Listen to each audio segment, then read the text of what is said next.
Right. Yep. I'm a fucking pop machine over here. Now, this video, I wanted to show you guys what we slapped together last night after we got done making music. It was a little bit late. I don't like to run electric power tools like saws. I don't like to saw after 1 in the morning. But I did do some sawing last night. We put together, this is a mini pedal board. It's got a buffer. This is a wireless unit here.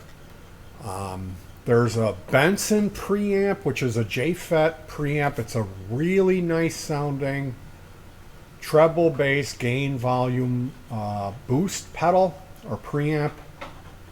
And this is a Rev G3 distortion pedal, which is a fantastic, very versatile distortion. So this is made out of scrap wood.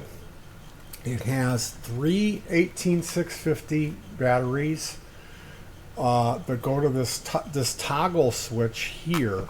And then on the bottom side, we've got some extra replacement fuses in the pink baggie. There is the fuse is here. The unit is fused.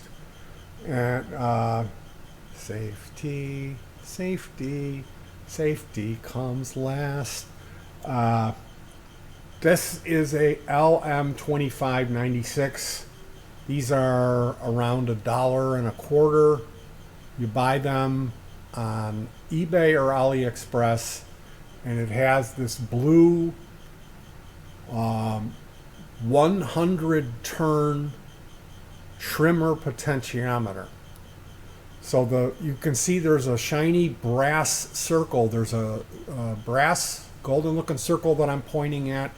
That's actually got a slot in it. So if you have a real fine tip regular jeweler screwdriver, you can stick that in there and turn that. So the 12.5 volts of these three 4.2 volt batteries comes out to about 12.6 volts on a full charge. That goes in through the switch, through the fuse, to the LM2596 step down transformer circuit. That's what it's called. It's a buck. It's a current limiting device. I think this is rated at a 1.5 amps, but 12.6 volts comes in, and 9.5 volts comes out. A fully charged 9 volt battery should be 9.6 volts or something like that. So I can adjust this to whatever output I want. I think I could even go above 12 volts, like, because it's a buck, you can make it go higher than the voltage is at a loss of amperage, maybe. I'm not sure how that works, but that's the powering. That's the business end of it. The pedals are held on with zip ties. And this buffer is not running on this battery. It's got an internal battery, so when this buffer dies, I'm gonna have to cut the zip tie, open this thing up, put another 9 volt battery in it, and at that point I might mod it and add a power connector and then run this off of the existing power. But I like having a buffer, I really do. And I built this standalone buffer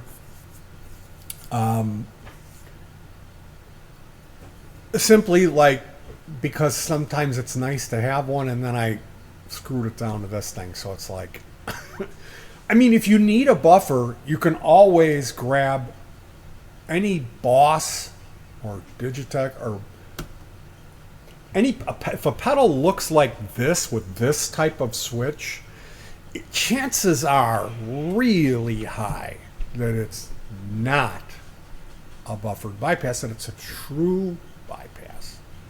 Now, what's good and what's bad? Well, they're both good. You need a buffer on the input side of your pedal board and you need a buffer on the output side of your pedal board. Sometimes, depending on how big your pedal board is, you might need a buffer in the middle just to boost between all those true bypass connections. Because the more times you connect your signal and you're running it through all these jacks and cables, it picks up a load, and that's jive speak for the tone gets sucked out. So what starts as a real bright sounding, clear guitar sound ends up sounding like you've put a bunch of blankets over the amplifier and moved them into the next room. It just doesn't sound as good. So that's the idea behind the buffer. That's all that does, is bring up the level to compensate for the cables and the connections. So the idea with this pedal board is this is something that I will use in conjunction with multi-effects processors. I like to have my own distortion and overdrive rather than use the ones that are built in on the effects. Some of them are great. Like right now I use a Zoom, I use a NUX, or do you say Nux? Of course you say Nux. I use a Nux MG 300 is the one that's sitting over here that goes through this monitor amp setup. It's got a tweeter and then a real heavy duty driver. And then for gigging, for playing out, doing live remotes, and also playing here in the living room with my wife in the duo, like when we practice, I use an MG30, which is the big brother to the MG300. It's just got more. It sounds better, but it's much more difficult to program and get a good sound out of it. Much more picky. So like if you ask me, like if I was going to recommend a multi-effector, the NUX stuff is really good. Like most people think it's the best stuff on the market in the price point. If you can afford something a little better, oh yeah, you can do better. But for a budget unit like the MG300, I think it costs around $150. I paid $100 for mine because I got it used, and the MG30 I think was around $180. That's what I paid. I think I paid $165 shipped from Germany, from Toman. I think I got it. But I started experimenting with pedals in front of it, because how this all went down. I was just using the MG30 and I was happy. And then I built this Stratocaster. I made a video the other day. I showed this yellow Strat. It was a black Strat with a white pickguard. The real common guitar was a Squier. And I bought that on an online auction for $50. It was $56 with the shipping. So the guitar came, stripped it, painted it. It's yellow now. I put some better parts in it, better pickups, regular bridge. We had a good bridge on it. So I had programmed all of these patches in this device with a guitar that has humbuckers on it. And then we went out. I had written some stuff with that Strat, and I was playing through this MG30. Well, when we played live at our remote, I put my Strat on, and I was like, where did my tone go? Like, doesn't have any balls. And then I realized, oh, well, you made this patch with a guitar that has humbuckers that have higher output, provide more distortion, provide that tone. Now you're using a weaker single coil pickup. So I looked into it. I'm like, what? I bet you that's people use boosters for that, right? They'll have like a clean boost, and they'll set it up for like 3 dBs of boost. So I went down that road and I tried a tube screamer. I tried, what I really liked was the ZVEX Super Hard-On. I really liked that. I built one of those with a buffer in it, and I really liked that. So then this began the process of me auditioning all kinds of pedals and overdrives to put in front of my multi-effect, making it more complicated. And like then there isn't a real lot of headroom in it, so if you're pushing it, it clips, so you gotta just like set everything just right. It's not the way to go. I probably should run this stuff in the effects loop and then assign it at the beginning of the chain, which is something I'm gonna try doing at some point. But it's an extra cable, and why do that when you can build one of these? Anyway, this is my little mini pedal board. I built another one of these. It's in the other room, and that one, it's a bearing a reverb delay. That's a really good sounding digital delay with a reverb, and you can get them both at the same time. So it's the bearing a reverb delay. Then there's a Zoom G10N. Okay, there's a Earthquaker Devices a Ghost Reverb, which is like a delayed spring reverb. It has this pre-delay on it, which is a PT2399 Echo chip. So on the output, that Zoom splits stereo and goes, one channel goes to that spring reverb delay, the other channel goes to the Behringer reverb delay. So you can run 2 amps, and there's a spring reverb sound, and then another reverb sound with a delay on the other one. And there's a delay built into the spring reverb only on the spring reverb sound. Your straight sound comes straight through, so it's really a cool thing. And on the input of that, because I always like having an overdrive before my multi-effect, I have a American Sound, a Joyo American Sound, which is a really great overdrive pedal. It's very amp-like, and the clean sounds are fantastic. It'll take, just like a regular whatever crap practice amp and make it sound like way better. So that thing is kind of flexible, and you can program the zoom however you want. That's at the end. It's like, I think there's something else on there too. But no, there isn't. It's just 4 pedals. So I can run this in front of that and use this in combination with that and set 2 stereo amps up.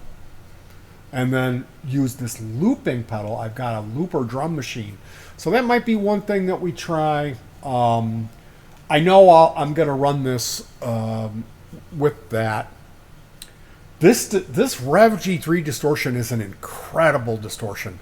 I've tried a lot of overdrives and distortions, and this is the only one that I like. Like, I love this thing. It's quiet. It's got this anger switch, like blue off and red is how they call it. And that's for like the sizzle part of the gain, and like having options. Like for older tones, you set it off, and then for more modern, you hit it down on the red, and it gives you that gritty gain. But I tried even the like if you go to the forum where guys make pedals, there's this guy named Miro, and he was one of the guys that was doing the Vero layouts in the height of the pedal boom. It's called Tagboard Effects. It's the #1 internet website for layouts that you download this, and then you can build the pedal on a little circuit board. It shows you where to solder in all the parts on a grid. It's really cool, and really smart guys are doing this work. And this Miro guy was the guy that was like the head guy doing the Vero layouts. If you read his posts, that guy built more pedals than anybody I know. He was the guy doing the layout, so he was like, this guy was, next level pedal Yoda guy. He said, like, because I looked up the King of Tone, which is supposed to be this best overdrive. I don't like the guy who designed that pedal. He took a shot at me on my page. I friended him, and then I said something. And like, turns out he had never said anything positive. And I said something. I said, "Oh, I'm making this circuit that's it's a JFET clone of a Marshall Super Bass, a 72 Marshall 100 watt Super Bass. It's the preamp section. Instead of tubes, you use JFET." I said, "Yeah, I'm making this clone. It's a JFET clone of the Marshall." Or no, it was the Laney, because I made a few of those. I said, "Yeah, I'm making this clone of the Laney," and he comes in and goes, "The old Laneys were JFET. They weren't vacuum tube." And I said, "I find it really ironic and funny that a guy it's Analog Mike Piera, a guy who calls himself Analog Man, is calling me out on my thing for just saying I'm building this, and you're calling me out, like making me say, no, that's vacuum tube." Like, he's the fucking gatekeeper, you know? So fuck that guy and his fucking, you have to pay him $300, $400 and wait 3 years for him to make this pedal for you. You can get the Demon Effects Chinese clones for $60, $59 on AliExpress. And it's the same thing. And they sound unbelievable. Anyway, I was looking at that pedal because I was thinking, maybe, you know, I built a Marshall Governor and there was a bad pot in it, and it was it was making a lot of interference, and then I put my buffer in front of it. I replaced the pot and put a buffer in front of it. It worked then. So I was like looking at those Marshall Shredmaster, Marshall Governor. They reissued them, and then I was like, this guy, Analog Mike, Analog Man, that everyone else, they fucking worship him because he calls himself Analog.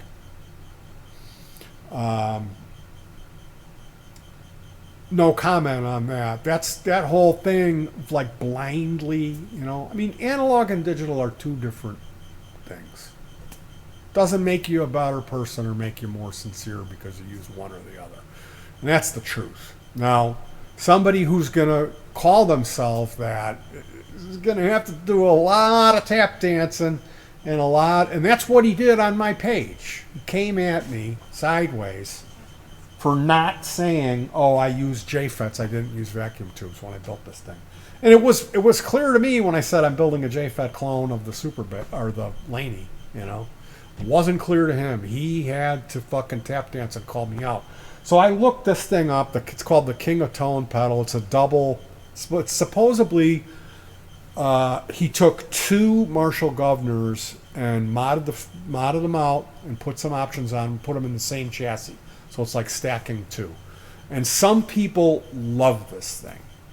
You know, so I was looking at it, and I looked on that website, Tagboard Effects, and that guy there, the guru guy, he said,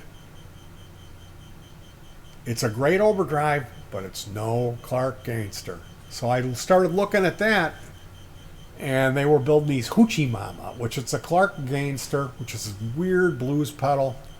Nobody knows about it, really. It's got a fucking, like a crow with a hat on or something. It just looks really horrible. And they were making these Gainsters, but they were making them with old tube amp parts, like big giant carbon comp resistors, paper and oil capacitors. So I put the feeler out. I said, I want to build one of these. The parts are really hard to source. Would anyone else want to get in on it and pay me $100 for parts? This way, I don't have to take it up the ass on the build, and I can make two of them. And when I'm done, I'll give you one. I'll give you the better of the two. So one of the guys on my channel wanted to get in on it. So I built two of those. They're called Hoochie Mama pedal. And that's one of the pedals that I ran in front. And I got to tell you, I love that thing. I love it.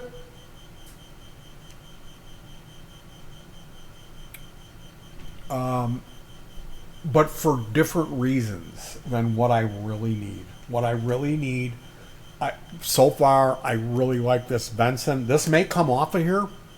I may put in, I'm building an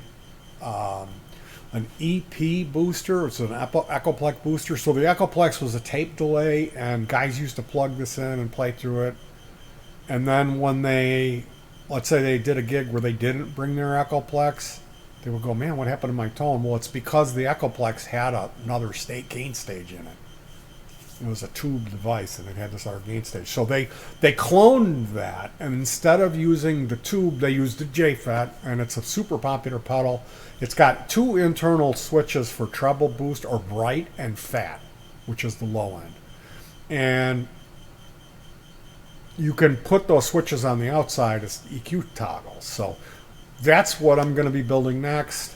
There's a clone of it for like $30. You can get the clone. I spent like $37 on parts and shipping to build my own, which that should tell you like why you would want to build these things when you can get it for 25 or 30. Get a Chinese clone. Why you would go through the hassle of building it, I don't know. The company that sells the parts is called Tata, and they changed their shipping. It's not cheap anymore. It's like $12-15. You get it through DHL, and the DHL guy's a prick. He comes here and leaves a note. Yeah, I missed you. No, you didn't. I was here all day. And I go out there. I'm watching the camera, and I have a note on the door. Hey, DHL guy, I'm home. So he pulls up, and I go out there and go, were you here yesterday? No, that was somebody else. Oh, was it? Because I was fucking home. And he goes, you don't have your name on this door. How did you know I didn't have my name on the door? Because you didn't even look. And we're 10 feet away from the door when you pointed up and said that. You were here yesterday. And it says fucking apartment A, and there's 4 buttons, A, B, C, D. So I got to go out there and write my fucking last name on the thing for this asshole who's coming. Or I won't get my shit. And I better fucking get it if I'm paying $15 to get a little blister packet of electric components. I better fucking get it quick, right? But that's my life, and it gets frustrating when I mean I could buy the thing for $24, but it doesn't have the external toggle switches, which is what I really want. And I mean I find myself really adjusting this shit per patch, and I'm changing guitars too. So that's the story behind this pedal board. I went in pretty deep on it. You guys let me know what you think. Do you think this thing looks like a piece of shit? Is it a horrible, sloppy work? Is Petey a terrible... I'm just a horrible person. The worst. So proud of myself and cocky and think I know everything. Oh, they made a mistake in the schematic. Yeah, when they made those, they fucked up. I figured it out. Put a snubber cap between the emitter and the base to emitter. All my builds are covered in snubber caps because they when I finish they make so much noise. I just start tacking capacitors everywhere I can see.